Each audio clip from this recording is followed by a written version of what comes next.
Hey guys, good evening. Welcome to Section 11, Chapter 11, Section 5. We're going to Southeast Asia. Where are we talking about? We are headed in this area. Alright, Southeast Asia. Alright, we're going to be looking around here. Here's a much better map of it. Places we will be talking about in the next few minutes. You'll see here, in fact, minutes. I want to look at my time so I stay a little bit faster. Let's do this. Let's go pen color. Today I'm feeling green. There it is. So you got the Philippines, you got French Indochina, Burma, Siam, good. Notice Siam, independent state. We'll talk about that. Oh, that's a good green. Good. We're gonna go to Malaya. You got Singapore. We're gonna talk about. Good. There's Java. Very good. Not the programming language people. All right. Good. So what might you want to do today while you're taking notes? You could set up a little chart. We're going to really look at 4 countries. 1, 2, 3, 4. We're going to look for the lands they took. I'll give you a hint. There's several in each box. And what things? Why are they going there? So that might be a good idea. In fact, we'll come back to this at the end of the notes. All right? So you could make this chart in your notebook and write stuff in there. I wrote hi. Alright, and now I'm making a smiley face. Don't know why. Wanted to entertain you. Setting the stage. Countries around, we talked about that. Western nations, why'd they go? Because it helps you get to China. It's again tropical, minerals, oils. Again, tropical and halfway to China. Alright, good. Strategic interests. There's going to be strategic reasons. Again, that fancy geopolitical word we've talked about in the past. Alright? There's going to be economic reasons, markets, places to sell stuff. We're all materials to get stuff so you can make it into stuff to sell. And it's going to get some really good plantation crops, rubber, tropical plants, things like that. And again, the cultural, religious reasons, missionaries are going to go there. So as we look at these, think of them. Are they SEC? Are they strategic places? Are they economic places? Or are they cultural places? Cheat code. They may use this to cover up one of these other two. Alright? Good. So, Pacific Rim. What 4 countries? Dutch, British, French, Germans. Alright? And we'll also talk about the US. They want to establish trading posts. Make that loot. They want to land. The land is perfect for plantations. Plantations, big farming areas where they can grow certain things, think things that they want. Who are we going to look at first? The Dutch. The Dutch colonies called the Dutch East Indies included Indonesia, and they established this rigid caste system, class system. You know, one group's on top of the other, and we'll look at that in a minute here. The, so again, the Dutch East India controls over 3,000 miles long. The British get a mating trading sport in Singapore. The French take over Indochina, and the Germans claim the Marshall Islands, parts of New Guinea, and the Solomon Islands. Again, eventually we'll talk about the U.S. a little bit here. Why go there? I like that in the morning. My children like that. That is delicious. That is delicious. Alright? Good. Take a second, circle your favorite thing. Good. In addition, I didn't know this before this, but this is how they started the process of making rubber. The stuff would drip down, end up in these buckets. Pretty awesome. Alright? So, the Dutch. We won't talk so much about the Portugal piece, but they controlled all of the Indian archipelago, the islands, which we'll look at in a minute. They called it Dutch East Indies. It was rich in plantation crops, oil, and rubber. It had that rigid social structure. What are we talking about? This area, right? Good. Again, where did they take it from? They took it from Malacca from the Portuguese. They took Java from the British. They gradually get control of Sumatra, part of Borneo. You'll see this in a moment. So the Dutch East Indies is taking a ton of control, and we're 5 minutes in already. Come on. So the large Dutch populations moved to run their plantations. So there's a very clear structure here. At the top are the Dutch.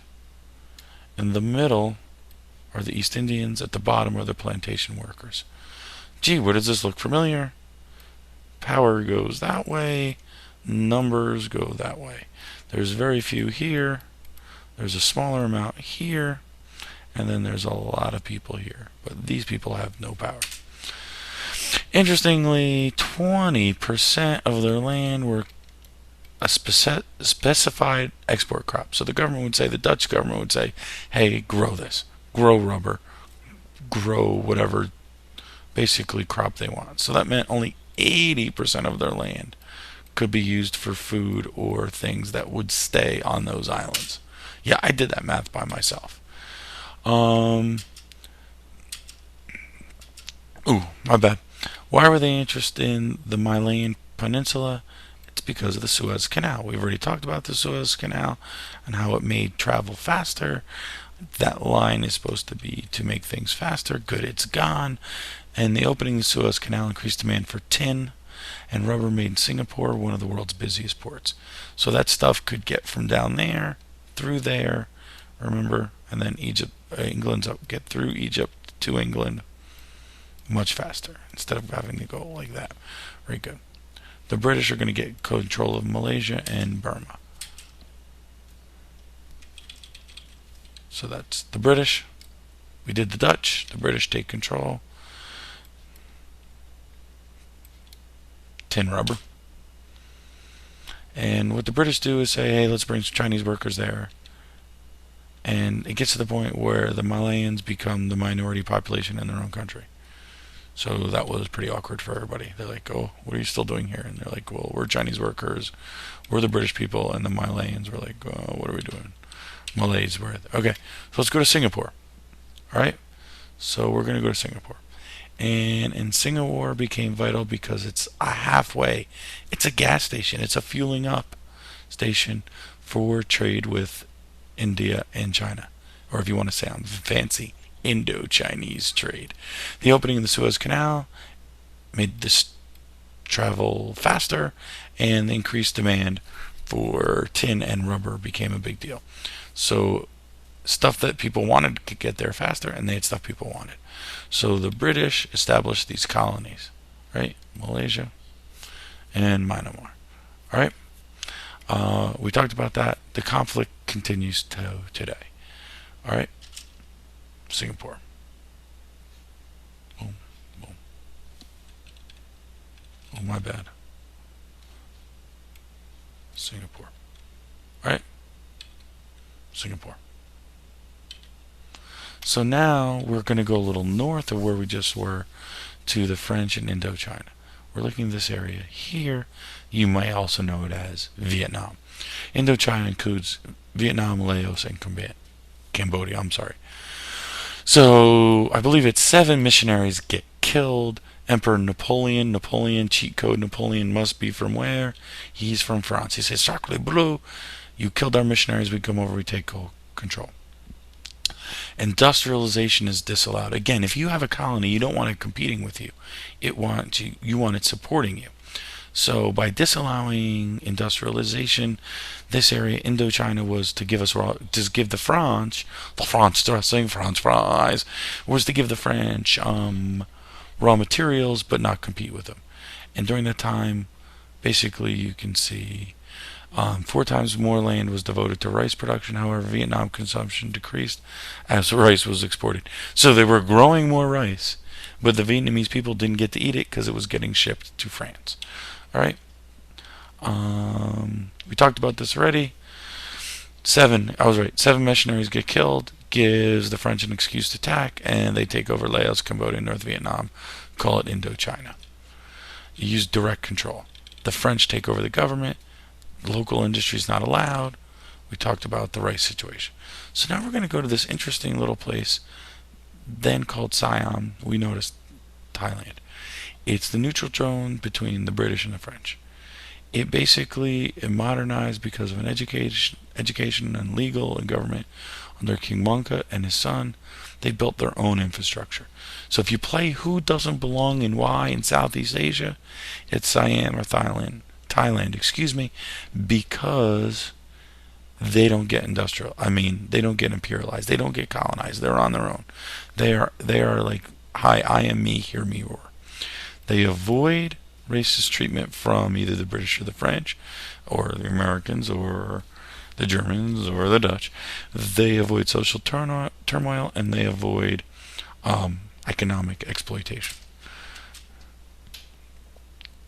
Talked about that. King Mongkut gets credit for schools. He fixed their legal system. He reorganized the government. He built transportation and telegraph system, which is known as infrastructure. He ends slavery.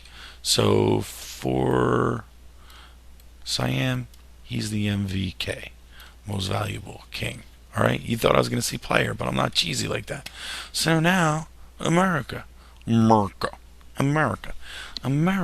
decides to get in the game. They see everybody else has got cool stuff. We want cool stuff. President McKinley once actually says we want to uplift and Christianize the Filipinos. What does that sound like? It sounds like social Darwinism. It sounds like white man's burden.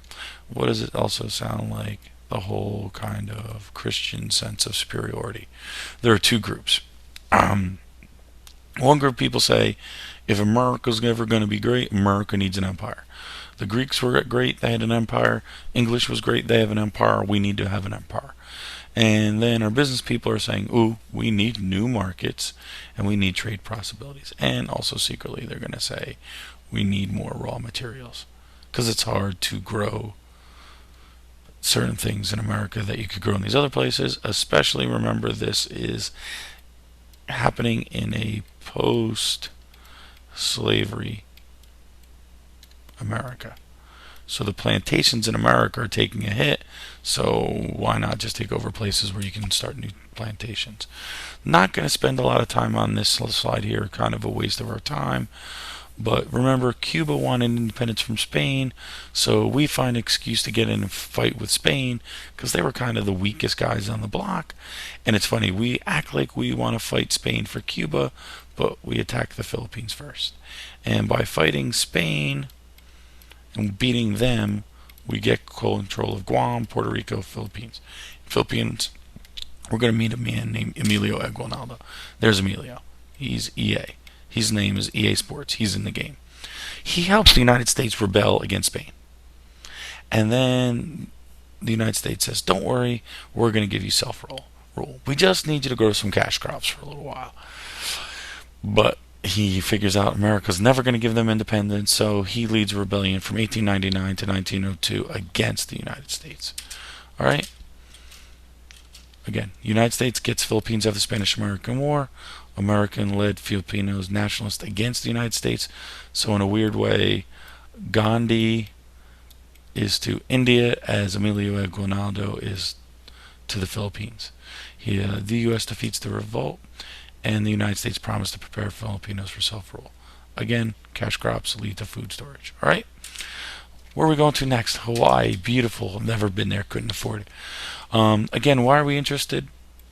It's a gas station. Here's America, here's China, here's India. That's a long ride. You got to stop to pee, you got to get some food, what you got to do is gas up the boat. So what's halfway there? Hawaii. That's nice, huh? Highly successful. By 1820, American businessmen are basically running Hawaii. In fact, 3/4 of all the money in Hawaii came from America's sugar plantations. So American sugarcane planters become politically powerful in Hawaii. And what happens? McKinley tariff eliminates the tariff on all sugar entering the United States. Sugar from Hawaii was no longer cheaper. So what happens is the U.S. business leaders say, wait a second, the advantage they had where they were making money went away. So to protect their money, they want to be annexed. What does annexed mean? It means to become basically a state or a part of the United States. And why did they want to do that? So they can make more money on their sugar. So they could have a sweeter deal. Get her done. And the American producers received an extra 2% per pound from the U.S. government. Who was the ruler at that time? Queen Liliuokalani. She was the only queen in its last called for a constitution that would restore political power. American businessmen overthrow her, and she's removed from power. In fact, the American businessmen put her in jail in her own kind of in her own government's jail, which is weirdly ironic. Who takes over? Sanford B. Awesome Beard. The B, let's pretend, stands for beard. Stanford B. Dole. He was a wealthy plantation and politician. He gets named the president of Hawaii, and in 4 short years, Hawaii goes from being independent to becoming, basically on its road to becoming a state. Get it? Dole. So, again, we've talked about this. United States destined to be a world power. United States needs new markets and raw materials. McKinley tariff creates an economic incentive, so Queen Cooley gets put in jail. Sanford B. Dole takes over. Hawaii becomes a republic, and this leads to also, we'll talk about this another day. Alright, so what are some of the positives? Economies grow on base cash crops. Most of the colonialists build stuff. What's negative? Things don't tend to improve here in Southeast Asia, and this led to racial and religious clashes.